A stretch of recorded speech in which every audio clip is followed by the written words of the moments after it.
Hello, I am Ruby Falconer. Today's date is May 11th, 2020, and this is an astrological update from the perspective of Shamanic Egyptian Astrology. Well, we have arrived in a fairly intense time. There's a lot going on. We have Pluto retrograde. Pluto turned retrograde on April 25th. This morning, middle of the night, Saturn changed direction. So Saturn is still stationary today and will remain stationary for the next few days, but it is now technically retrograde. We have today, Mercury is moving into Gemini, and tomorrow, Mars is moving into Pisces. The two of them have been square to one another in a challenging relationship. So we've seen a lot more arguments and a lot more disagreements. We're very much aware of the cultural divide that we have going on around the coronavirus and the correct way of dealing with it, or even whether it's real or not. So lots of arguments, lots of disagreements going on. So that's very much Mercury square to Mars. And there's going to be a shift around that with Mercury moving into Gemini and Mars moving into Pisces. So the energy is going to shift around the nature of those arguments. Not that they won't still be there, but they're going to become less fixed and, if anything, even more confusing. We also have Venus is stationary. Venus will be changing direction tomorrow night, Tuesday night, going into Wednesday, the 12th and the 13th. And then on Thursday, the 14th, Jupiter is changing direction. Jupiter will be turning retrograde. So Jupiter is currently stationary now as well. So of the great shift planets, which are Pluto, Saturn, and Jupiter, two of them are very much stationary. Pluto is not technically stationary, but it's not moved very far from where it was on April 25th. So it's still pretty solid. So the energy of the great shift is just kind of like sort of an immutable force that's very much there. When these outer planets in particular become stationary, their influence is much more powerful. It's very strong. So we feel that energy in a very concrete way. And it's a bit like feeling like we're slammed up against a wall and we're not going anywhere right now. And then on top of it, we have Venus, which is an inner planet. It's one of what is known to be the social planets, also stationary. In the language of Shamanic Egyptian astrology, Venus is aligned with Isis, the queen mother of heaven. And we've been working with her a lot in our journeys. We always bring her in at the end because she's with us during any process of transformation or change.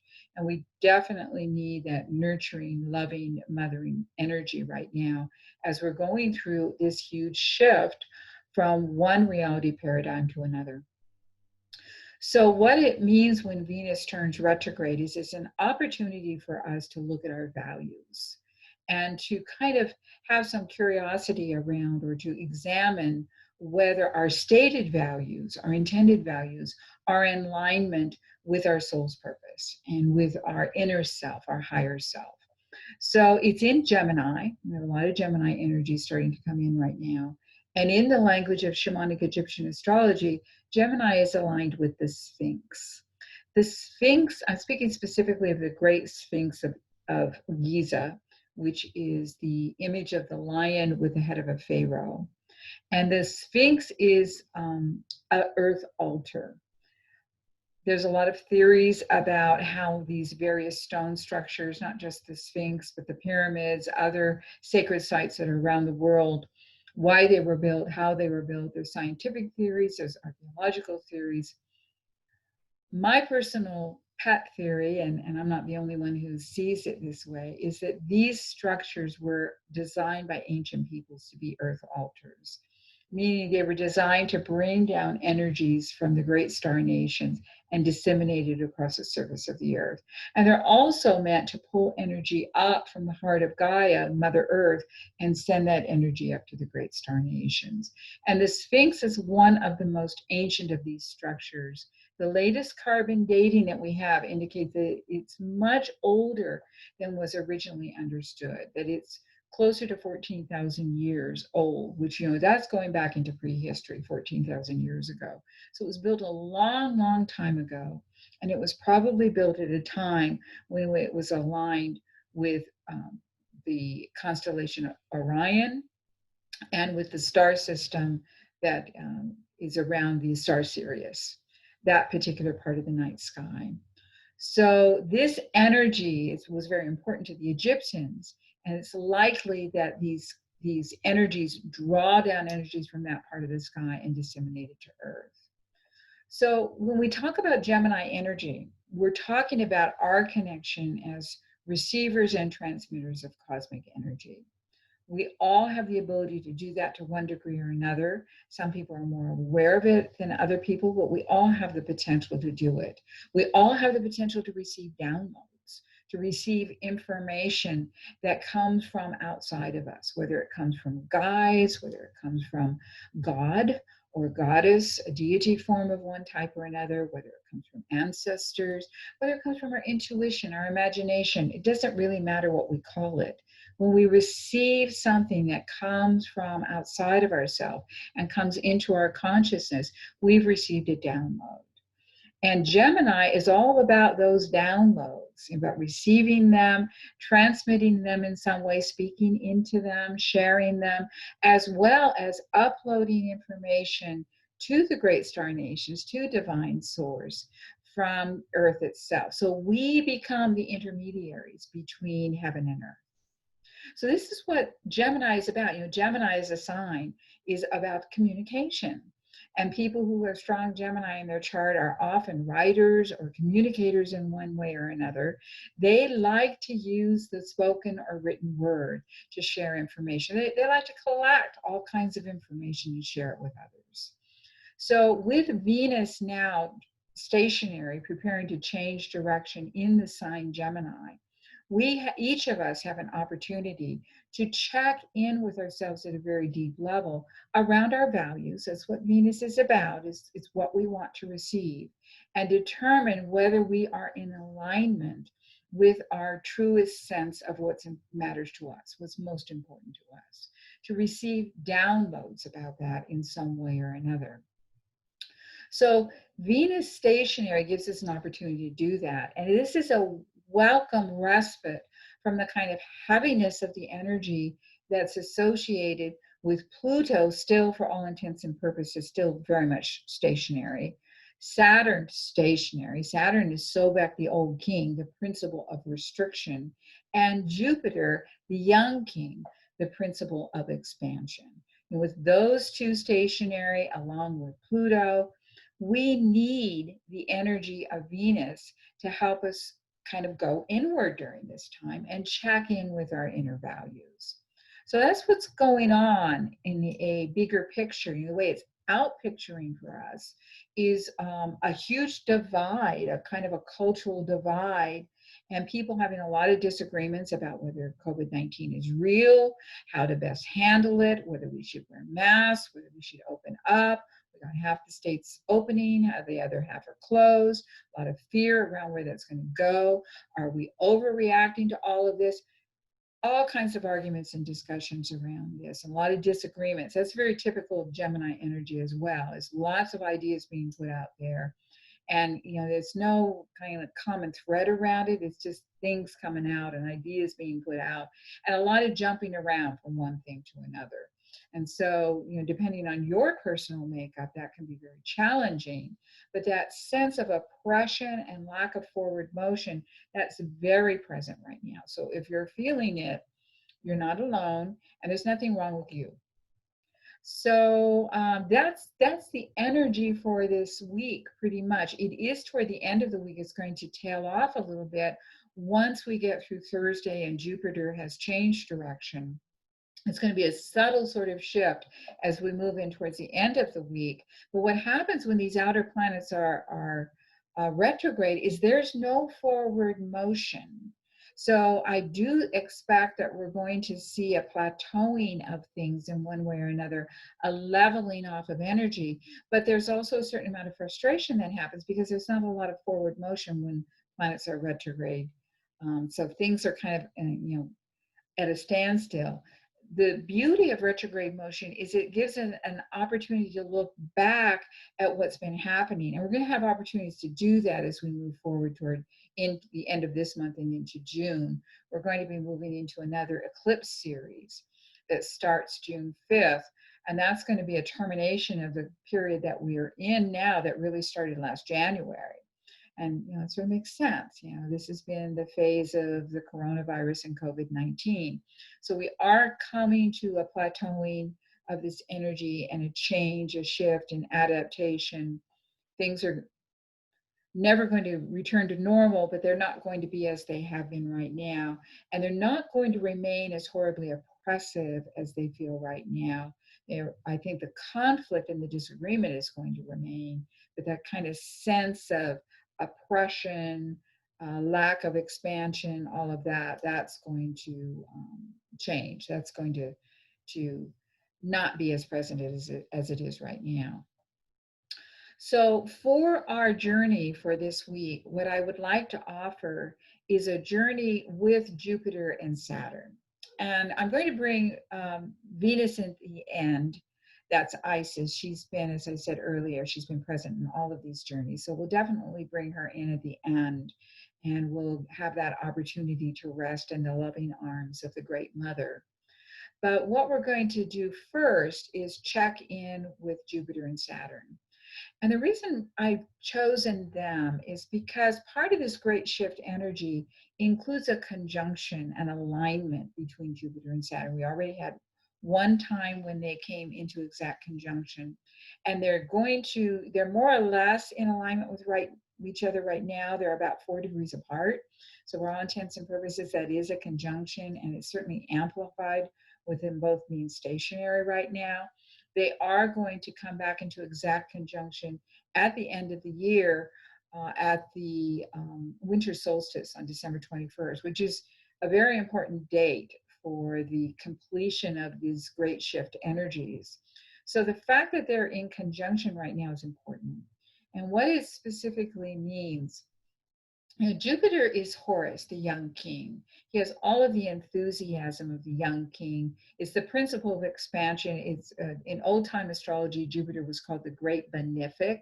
It was considered to be a planet of good luck and fortune, harmony, good things, expansion in the world. It's what we tend to want to have. Saturn is the opposite principle. It's the principle of constriction or restriction. And in the Egyptian pantheon, Saturn is Sobek, the old king, who's experienced, he knows what he's doing, but he doesn't want to let go of power. So he doesn't know when to let go. So there's a tug of war between these two. In truth, they are two ends of polarity of expansion and the other end of constriction. And of course, in truth, all polarities are actually one thing. And the best way to know this is if we think about the breath. We breathe in and our lungs expand. We breathe out and our lungs contract. And we can't do one without the other. We can't just breathe in and hold our breath and we're never going to let it go. Eventually, we have to let it go. And we can't exhale and contract and just sort of stay there, not breathe back in. Eventually, we have to breathe back in. So these two are meant to be in dynamic relationship with each other. But what happens for us as individuals is, first of all, we tend to come in being either more Jupiterian or more Saturnian. And it's sort of like a basic viewpoint of life.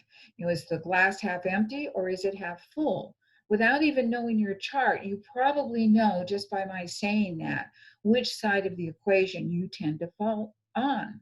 You're either kind of a more held back, restricted, the glass is, half empty, seeing more problems in life that need to be solved, that kind of deal, more issues. That's a more Saturnian point of view. Or maybe you're the person who's always expansive, always buoyant, always happy. The glass is always full. You've got that native optimism going for you. Maybe you're more Jupiterian. We tend to be one or the other. But the nature of life is we have to go to the opposite. The more Jupiterian person has to bring in some of the wisdom of Saturn. The more Saturnian person has to bring in some of the enthusiasm of Jupiter. We always need that opposite. Just like we inhale and we exhale, we need both. So we're going to go on a journey today with Horus and Sobek and receive information, direct downloads from each of them about your personal journey and what opposite energy you most need to bring in for yourself.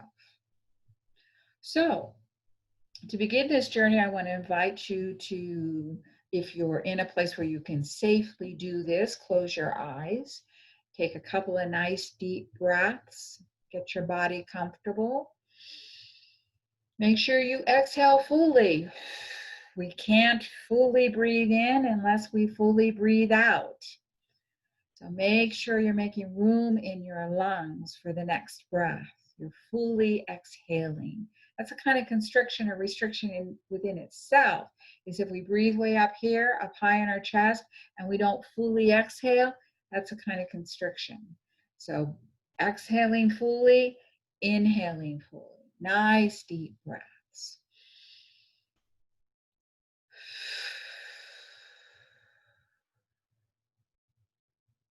And I want you to imagine that you are standing in front of a temple. And this can be a temple like we'd see in ancient Greece or Rome. It might be an Egyptian temple. It might be a temple that we would find in Jordan or Sumeria, Iraq. Perhaps it's a place that you visited at some point in your life. Maybe it just exists in your mind's eye. It doesn't matter. What's most important about this temple is it is a sacred place. It is a place where the humans have built it to make a connection with divine source. And in cultures around the world, divine source manifests in many different ways. And one of the ways that it manifests in Egypt is through the various netters, N-E-T-E-R, the ancient archetypes of Egypt. So your temple needs to be right for you. I invite you to really feel it. I'm going to be quiet just for a few seconds here to let you really feel into this place that you've come to, so that you really feel the strength of it, the power of it, and the sacredness of it.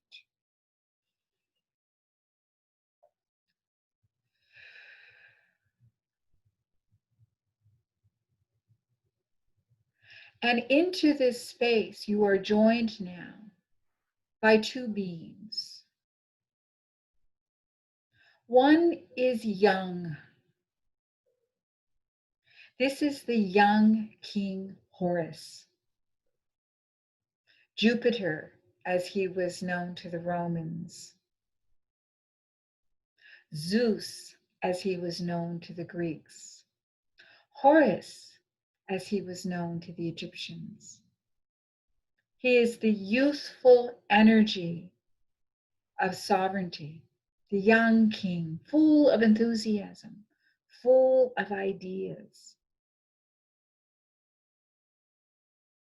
And coming with him, joining him, is a much, much older man. This is the old king, Sobek, as he was known to the Egyptians.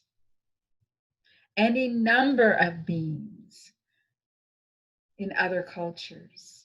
Saturn to the Romans, Kronos to the Greeks, Father Time. He is the reality, the truth, that we have the potential of gaining wisdom as we move through our life and through our experiences. He also holds in his dynamic a certain amount of reluctance to give up his power. He does not want to let go. Horus always wants to leap to the new things. That's the young king. Sobek, the old king, he doesn't want to let go. He wants to hang on. These two are in opposition to one another. And they stand on either side of you, one on your left and one on your right, facing you and connecting with each other through your body. So I want you now to focus on your breath. And imagine that as you inhale, you are breathing in the energy of Horus. You are breathing in the energy of Jupiter, of Zeus, the energy of expansion, the youthfulness of possibilities. So keep that focus now. You're breathing in and out, but keep the emphasis on the inhale, expanding those lungs, feeling that power and strength of the youthful energy of Horus.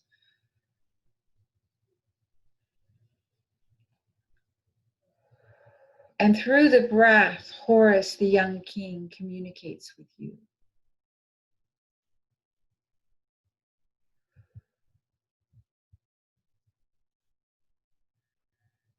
And focus now on the exhale. And imagine that as you exhale, you are contracting your lungs. You are breathing out the energy of Sobek, the energy of Saturn, of Kronos, the old king, the principle of constriction, the principle of restriction. And allow that energy of Sobek, Saturn, Kronos to communicate with you. The old king speaks to you as you exhale. And you're breathing in, but keep the focus now on the exhale. You are breathing in now, Horus, and you are breathing out Sobek. Feel that energy, breathing in the principle of expansion, breathing out the principle of restriction. Keep breathing.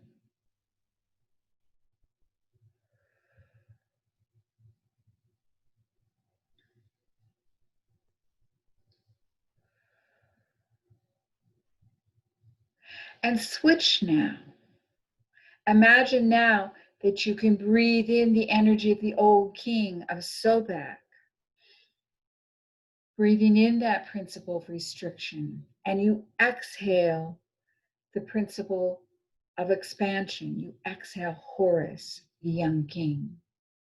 Breathing in the old king, breathing out the young king. Feel into that. Feel the difference in energy when you switch the energy.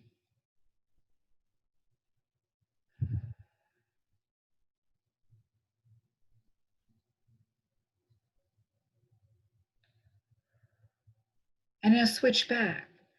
Breathe in once again expansion and breathe out contraction. Breathe in Horus, breathe out Sobek.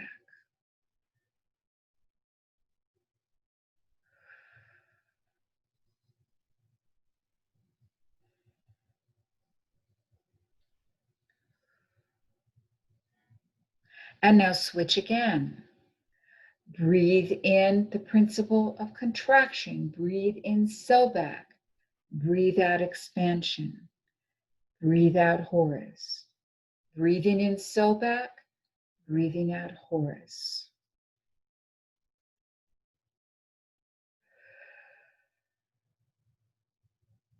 And play with it. Go back and forth, remembering to breathe. Feel the dance of these energies. Horus and Sobek. Sobek and Horus. Horus and Sobek. Sobek and Horus.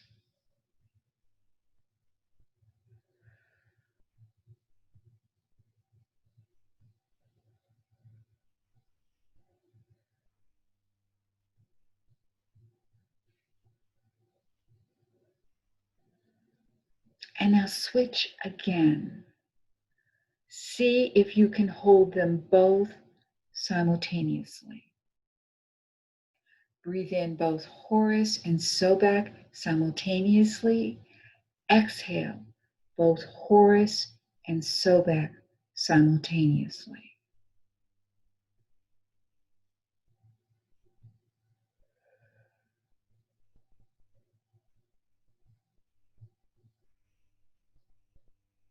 And now forget the breath and just be with these two. The relationship between them is about the reconciliation of the opposites, and the opposites meet within you. So I'm going to be quiet for a couple of minutes here and let you receive your personal downloads from these two, both of them, simultaneously. Horus, the young king, Sobek, the old king. Receive their messages.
And now, coming into this space with you is Isis, Queen Mother of Heaven, Venus to the Romans, Aphrodite to the Greeks. She wraps her rainbow wings around all three of you, around Horus, around Sobek, and around you. And she pulls those opposites even closer together within you, merging them. And I invite you to just lean back into her arms and let her download into you a connection with your heart's desire, your deepest values, that which you most wish to receive. Just lie back in her loving arms and just let her remind you of that which you most deeply value. And just breathe it in. Breathe in this beautiful energy.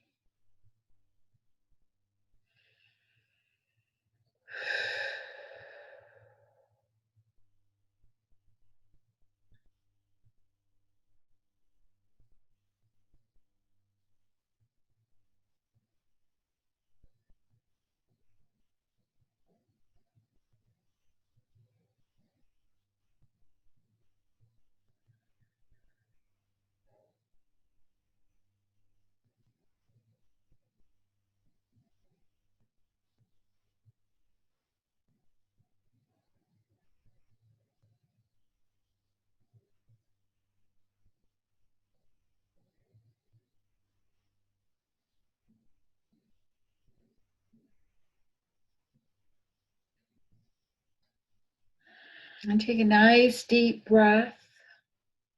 Give thanks to these beings, to Horus, to Sobek, to Isis, for that which you have received. And know that whenever you need to, you can go back to this place, this sacred temple that you have created. And you can rest in the loving arms of Isis and be reminded of that which your soul most values. It's an important thing to do as we move through these trying times, to remember our heart's desire. So thank you, and I will speak with you again.